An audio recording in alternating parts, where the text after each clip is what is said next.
Just a quick tribute here to the recording artists Black Sabbath. I'm very enamoured with the Ozzy Osbourne era of the group. I think the first four albums are just sensational. Absolutely love listening to them. What brilliant mood music this stuff is. I think it's more impressive as excuse me, sound engineering than it is as songwriting, but nevertheless, I just love the soundscapes created by Black Sabbath on those first four albums.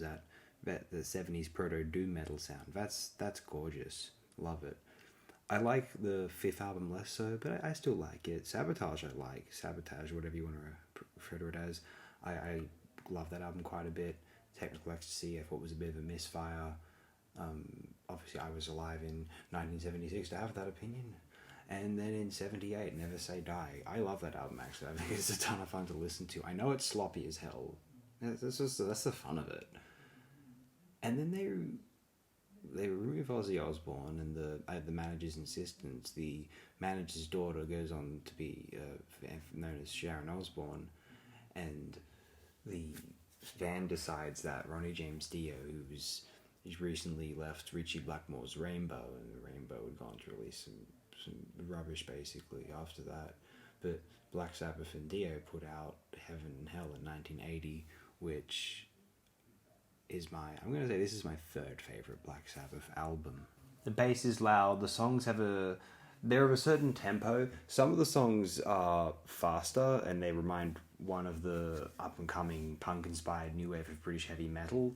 It sounds as though they're listening to the likes of Judas Priest and thinking, okay, we need to catch up a little bit at least. And yet there's a certain thickness to the sound, perhaps brought to the fore by Martin Birch, and I love this production sound. It's 75% of the reason why I love this album so much. To me, it's such a thick, beautiful, and rich heavy metal sound, traditional heavy metal sound, before we get into the kind of really kind of thrashy areas, or even kind of the more extreme and extensive. I mean, Martin Birch is responsible for it as well, but the Iron Maiden stuff. Actually, Mob Rules, the next album that Dear Sabbath released, is kind of a prototype for an even heavier metal. Though Mob Rules is probably more consistently slow than even this album. This album had Neon Nights, Die Young, and Wishing Hall isn't that up tempo. I think it's just a couple of faster songs on this album, just the two, I believe. Yeah, everything else is quite slow, cool, moody, stoner proto doom Sabbath, and I absolutely love that. Some take issue with the sword and sorcery focus of Dio's lyrics, perhaps one in general and two especially as a replacement for the kind of nuclear doom and the kind of existential angst and anger with occasional horror movie imagery, mainly on the first album, and I think some of the fifth. There's here and sprinkled here and there. But I think Geezer Butler's a great underrated lyricist. I know, it's just cool imagery. It suits the mood of the music so well. I love just the words of Geezer Butler sung by Ozzy Osbourne is magic, and the words of Dio sung by Dio is kind of cool. But you get the impression that he just likes Robert Howard and reads it all the time, and it's just like that's all well and good. But I just find like that thought less interesting than Geezer's drug anxieties. That's just kind of cool. If I want to go for the track list, I will single out Neon Nights as not only my favourite song on this album, it's possibly the Sabbath song I enjoy the most, period. And then Children of the Sea, what a beautiful, the imagery in this song is amazing. I love the goofy fantasy imagery is almost at its peak here, and interestingly I think this is the direct inspiration of Iron Maiden's Children of the Damned.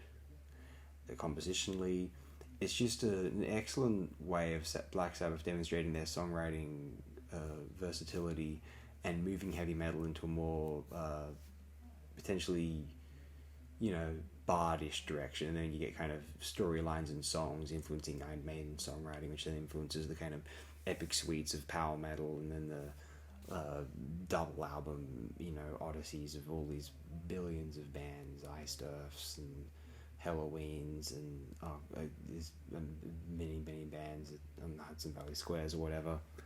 Anyway, and then you have the Lady Evil track, which a good friend of mine like loves to give that song flack, and I don't dislike that song, but I can't defend it. Heaven and Hell's a lot of fun. It's a really goofy and poised attempt at an epic, but once it gets going, compositionally, I love this song. But I think the lyrics are just a bit, they're a bit too deep for me. Let's say they're really really sophisticated lyrics, and they're just a bit much for me. They say that life's a carousel, moving fast. You gotta ride it well. The world is full of kings and queens. Blind your eyes and dreams. It's heaven and hell. John Keats. Sam Coleridge. Really good. Wishing Well is good, but I just thought it was a bit weird that. No, I was gonna say the song repeated. I got halfway through the song and the song just repeated itself again. That's not true. It's not that repetitive. The solo is really cool. They proved themselves as really able musicians. Geezer's bass work on the Heaven and Hell song is extraordinary. And Neo Nights is very, very quick. And I love, Tony is a great soloist on this album, and he's not necessarily a memorable soloist on any other album. I've once heard it pointed out that even, say, compare it to another Dio album, which doesn't necessarily have better songs or riffs, say, but the Dio Holy Diver album, sometimes the most memorable thing about those tracks are the solos. You think, do do do do do do do do do do do that by Vivian Campbell. And so someone like that is more adept at creating memorable solos than a Tony Iommi, even if the songs surrounding the solo aren't quite as memorable. In the case of Holy Diver, like, I don't remember how many of the songs in that album go. I don't listen to it as much, obviously. Obviously the song Holy Diver, that kind of cool, like, piratey theme. That's cool. But yeah, Heaven and Hell, Wishing Well, it's kind of good. Die Young, that's repetitive. That's a song people love. Metal fans, Die Young, cover Die Young. It's my least favourite thing on here. It's worse than Lady Evil, in my opinion. Walk Away is pretty cool. It's kind of goofy. A lot of Dio songs are about gypsies and witches and watch out, Lady Evil. Given I don't want to make fun of the deceased at all, and by all accounts, Ronnie James Dio was an absurdly nice man to his fans, and he was just kind to a degree that most people don't expect rock stars, rock musicians to ever be. Although, yeah, his relationship with Wendy, his wife, then ex-wife, but manager all throughout it. Yeah, that I don't think that was lovely on his mental health. Lonely is the Word is the song on here which most sounds like a classic Black Sabbath song, and it's really, really easy to enjoy. That being said, I wonder if it would really stand out as one of the best tracks, even on Sabbath Bloody Sabbath, sure, and on Never Say Die, sure. On Technical Ecstasy, it would be the best song on there, and it might even save the album a little bit. But yeah, I mean, other than there's it's not as creative as some of the other Black Sabbath songs, but it's a bit routine, but in a great way. If I ever want to just geek out and listen to some old school heavy metal, eat some pizza, smoke some, whatever's available, it's just Heaven and Hell by Black Sabbath. That's the one. It's the go-to. It's not the most impressive of these albums, but it's not as quite as depressing or I don't know, kind of like crackly and kind of occultish as, say, Master of Reality in Volume 4. But I guess it is the Dio bringing the sword and sorcery vibe in with the kind of more stoner metal compositional angle of Geezer and Tony, and we get this beautiful blend which Mob Rules Ventures, it really becomes its own distinct group, even more distinct from Ozzy Sabbath and a new heavy metal band entirely. Although I love what they are on Heaven and Hell, absolutely adore that, and yeah, it's an album that gets me excited to listen to it every single time. I'm always incredibly hyped.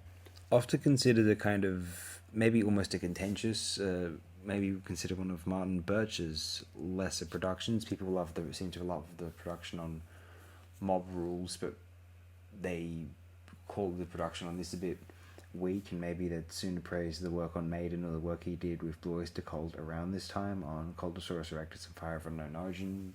Two absolutely brilliant albums, by the way, especially Fire of Unknown Origin, must be said.